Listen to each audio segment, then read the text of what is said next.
For more than 2 decades, this fish was an indestructible ghost. Originally introduced into the United States as an environmental solution, it quickly became one of the greatest ecological disasters in the nation's history, accounting for as much as 70% of the biomass in the Illinois River. For years, every survey revealed the same reality: a relentless invasion, with the numbers continuing to rise and showing no sign of stopping. But in 2017, just as the United States government was preparing to deploy its most expensive technological weapons, a report from the depths of the Illinois River caught the scientific community by surprise.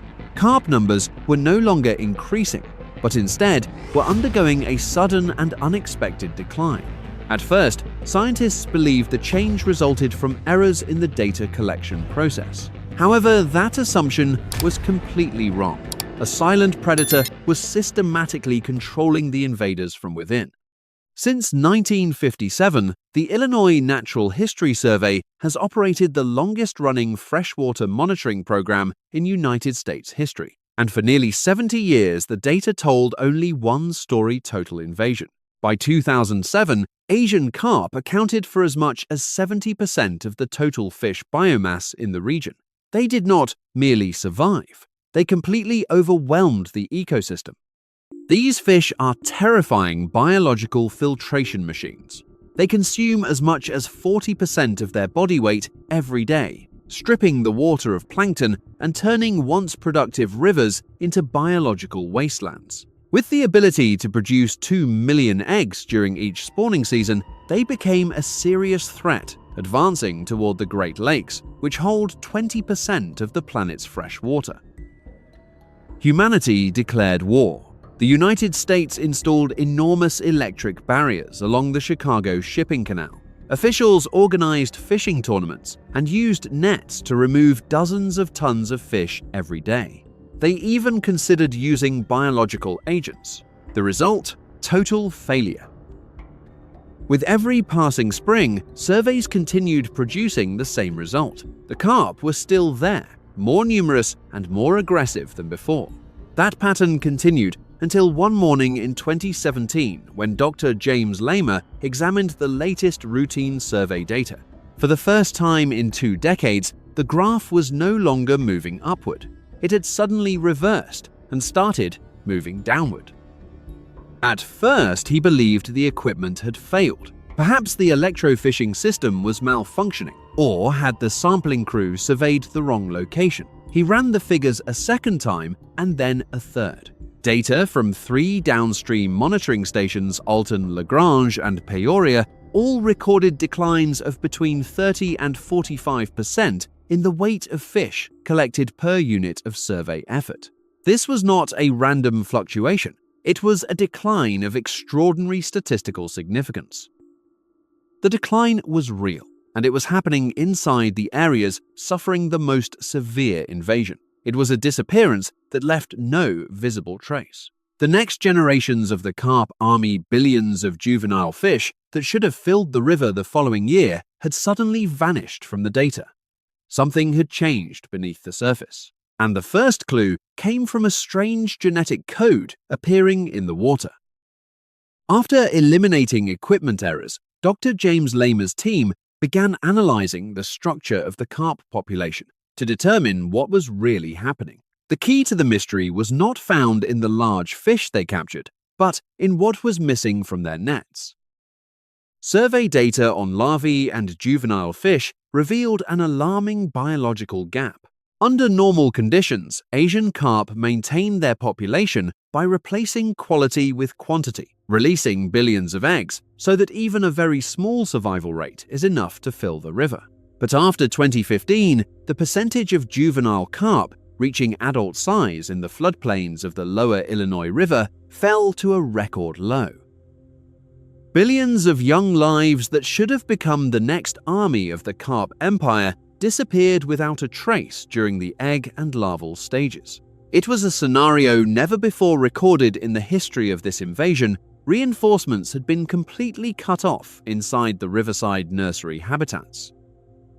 At the same time, scientists examined the physical condition of the surviving adult fish. The results revealed a serious problem. Their condition factor, which measures the relationship between weight and length, had fallen to its lowest level. Fish nearly 1 meter long that should have been thick with flesh and fat had become thin, weak, and exhausted. Internal examinations showed that their livers and stored fat tissues had shrunk, while their digestive systems were almost completely empty. The carp empire had become a victim of its own greed. The fish had consumed so much plankton that they depleted their own food supply and pushed themselves into chronic malnutrition. In this state of starvation and exhaustion, their immune function and resistance declined sharply. The former rulers of the river had become a weakened and disorganized army more vulnerable than ever before. Scientists began reviewing the list of suspects that might have caused such a large-scale decline. Native species such as bass and catfish were removed from consideration because their populations were not large enough to produce an effect of this magnitude. Some silent predator was operating in the shallow waters that humans could not reach, but which served as the center of carp reproduction. The evidence eventually led them back to a quiet conservation program launched in 2004, a project once considered unrealistic because it attempted to return a prehistoric animal to its lost kingdom. The true culprit was not a new technology. It was a living fossil, the alligator gar, a giant prehistoric fish. Look at this predator. It can reach 3 meters in length, weigh more than 150 kilograms, carry a body protected by scales as hard as iron armor, and possess 2 rows of razor-sharp teeth. It has survived on Earth for more than 100 million years, even outlasting the mass extinction that destroyed the dinosaurs. But during the 1970s, humans completely eliminated this fish from the region. We called it a trash fish and an enemy of popular sport fish. People destroyed it through a variety of aggressive methods until it disappeared entirely from Illinois. At the time, they mistakenly believed that alligator gar consumed every bass and salmon they encountered, when in reality, the species acted as an ecological regulator that maintained balance among abundant forage fish. In 2004, when biologists reintroduced the first juvenile alligator gar into the river, the project was met with skepticism. Why would anyone return such a large predator to the ecosystem? However, the program was guided by the principle that an ecosystem cannot remain healthy without apex predators. Experts from the United States Fish and Wildlife Service quietly raised and released tens of thousands of individuals into tributaries of the Mississippi and Illinois rivers.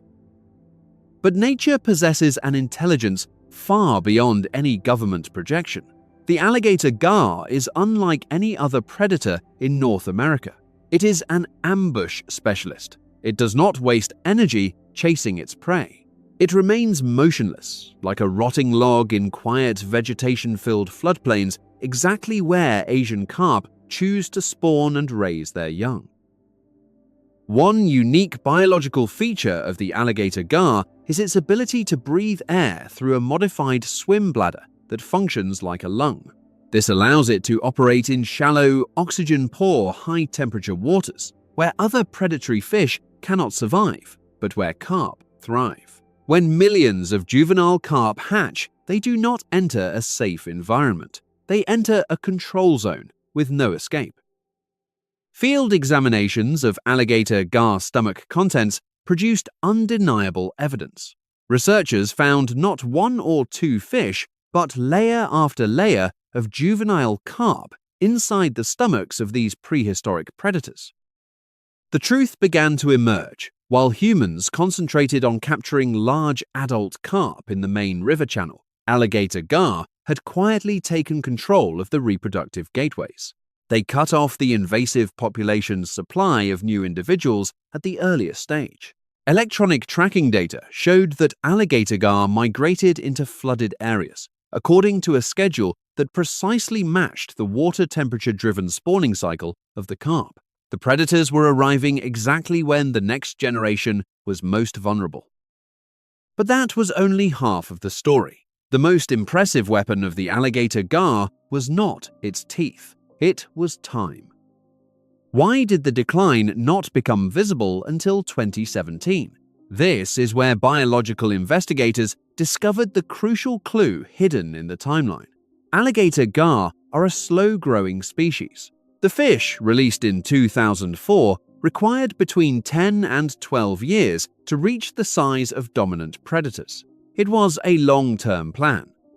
Environmental DNA data collected from 2015 onward revealed a perfect correlation wherever alligator gar populations recovered carp DNA disappeared.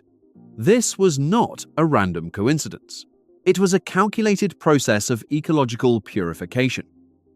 Heat maps showing environmental DNA density in the lower Illinois River revealed that alligator gar DNA concentrations were beginning to dominate slow-moving waters, pushing Asian carp DNA below detectable levels. This provided evidence that order was being restored beneath the river's surface. However, the influence of alligator gar extended far beyond directly consuming their prey. Scientists at the Columbia Center identified a more complex mechanism known as the ecology of fear. This concept explains that the presence of an apex predator creates enormous psychological pressure, forcing prey species to change their instincts and their entire pattern of survival behavior. Asian carp are extremely sensitive to sounds and vibrations. When an enormous predator such as the alligator gar appears, carp behavior changes completely. They no longer dare to gather in the floodplains to spawn. They are forced into the main river channel where their eggs cannot survive or their larvae are carried away by the current. This biological consequence was confirmed through analysis of cortisol hormone concentrations in carp blood serum samples. Chronic stress caused by constant predatory pressure weakened their reproductive function and reduced egg hatching rates to minimal levels. It was a complete assault on both their physical and physiological systems, causing the invasive carp population to gradually exhaust itself and collapse from within. But just as researchers began recording these positive signals, another unusual trace appeared in the water. A transformation even greater than the disappearance of the carp was beginning. The river was starting to change color.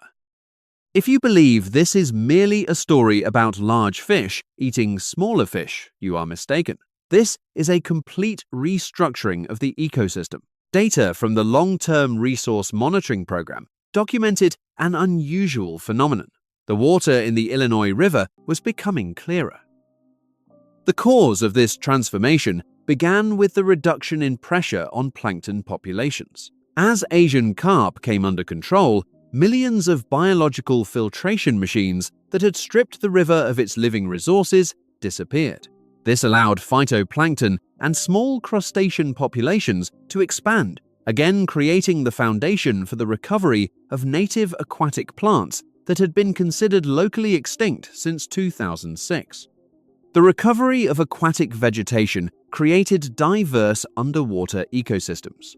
These areas not only provided natural water filtration, but also served as nursery habitats for billions of native organisms. Scientists call this chain reaction a trophic cascade. When an apex predator such as the alligator gar returns, it restores order. Aquatic plants grow back and prevent riverbed sediment from being disturbed. The water becomes clearer. Sunlight penetrates deeper toward the bottom. Changes in the water's optical properties create a biological advantage for visual predators, especially largemouth bass. Unlike invasive carp, which depend on vibration sensors, native species can now hunt more efficiently and reclaim their position within the food chain. One remarkable statistic from the Lagrange monitoring station showed that native fish biomass increased by 200% within a relatively short period. This demonstrates that when invasive pressure is removed, an ecosystem can restore its own balance more effectively than any artificial engineering solution. Although alligator gar currently hold the advantage, ecologists are facing a difficult probability problem, the difference between the reproductive speeds of the two species. Asian carp follow a quantity-based reproductive strategy. They require only 2 years to reach maturity and can produce millions of eggs during each spawning season. Alligator gar, by contrast, have an extremely long growth cycle. A female requires an average of 15 years to reach sexual maturity. This creates a hidden risk. If an extreme environmental disturbance occurs, the alligator gar population will not be able to recover quickly enough to maintain this natural control system. Another variable is climate change. Warmer river water is accelerating the metabolism of the carp, causing them to consume more food and migrate north earlier. Will the slow-growing alligator gar army have enough individuals to defend every gateway leading into the Great Lakes before the invasive wave breaks through? This is why physical barrier systems are still being maintained, but with a new perspective.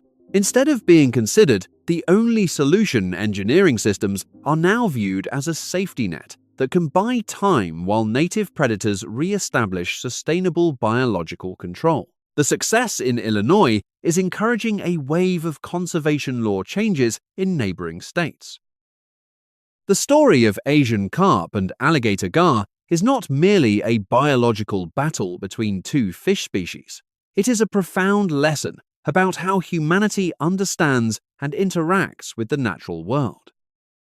For decades, we acted on the belief that advanced technology and enormous budgets could completely replace the laws of nature.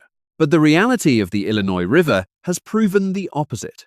The most sustainable solution was not found in electric barriers or complicated engineering designs, but in the very species we once judged unfairly and attempted to eliminate.